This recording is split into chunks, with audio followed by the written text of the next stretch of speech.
Hi everybody, you may have seen me review this Innioasis Y1 in a previous video. The printing is a little small, but if you look in the system about box, you can see that this is software revision 1.9.1. This Y1 arrived in the mail today and it is at system revision 2.0.2.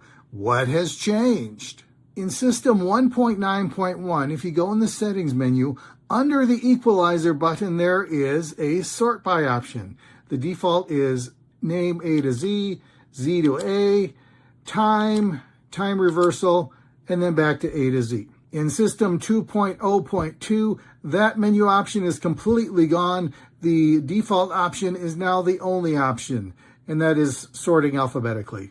Before we go any further, I just want to emphasize that on this Y1, I have FLAC files. On my new Y1, I have Mp3 files.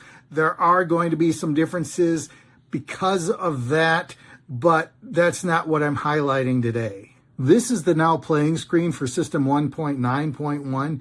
As you can see, there is the album art here. There is a musical note superimposed on top of the album art, and then the album art is used again as wallpaper underneath the track information.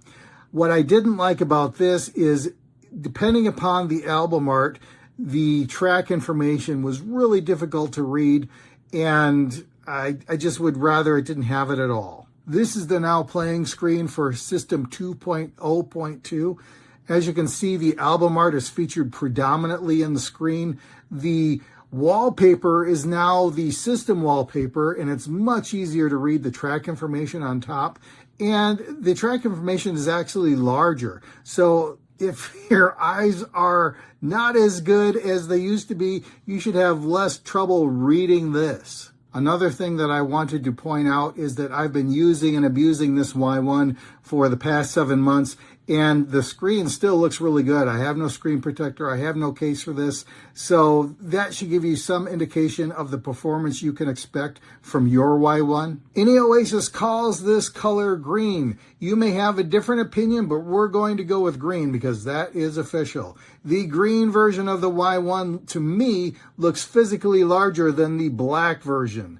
But if you hold them right on top of each other, they are exactly the same in every dimension. So if you did happen to find a case for this thing and you like it and you want to continue using it, then it will fit the 2.0.2 version just as well as it fit the 1.9.1 version.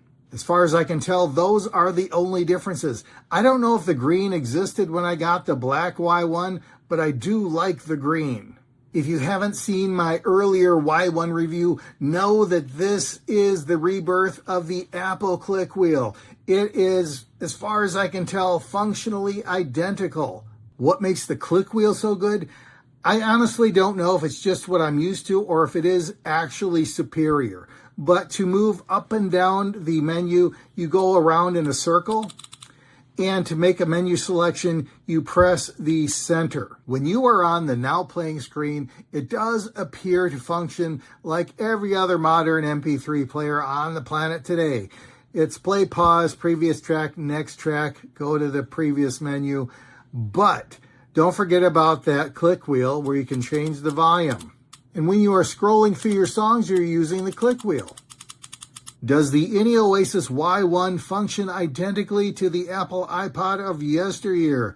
No, in one important way. You cannot synchronize your music library with iTunes. As far as I can tell, the only way to get music on your Innioasis Y1 is to attach it to your PC and have it appear as an external drive. From that point, you navigate to the Y1's music folder and drag and drop your songs from the PC to the Y1. There is a specific folder for audiobooks in the Y1's file system. If you have audiobooks in that folder, it does support bookmarking. I don't recall if the Apple iPod supported FM radio or not, but the Innioasis Y1 does.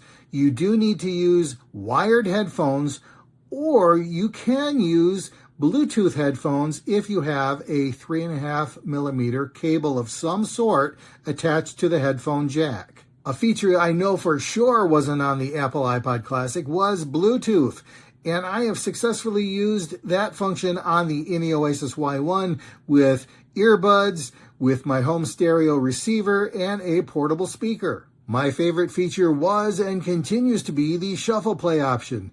Load the Innioasis Y1 with 128 gig of your favorite music, hit shuffle play, and enjoy random infinite playback. Innioasis is not targeting the Y1 toward the audiophile market. This is not a competition-grade digital to audio converter. This is a usability dream come true. If you look at the Innioasis Y1 and it brings back a sense of nostalgia, yes, this is probably the device for you. And it comes with a decent set of headphones too. If you already have System 1.9.1, do you really need to upgrade? That's up to you. But I love being able to read the track information. The Innioasis Y1, the best just got better. 5 out of 5. Thanks for stopping by.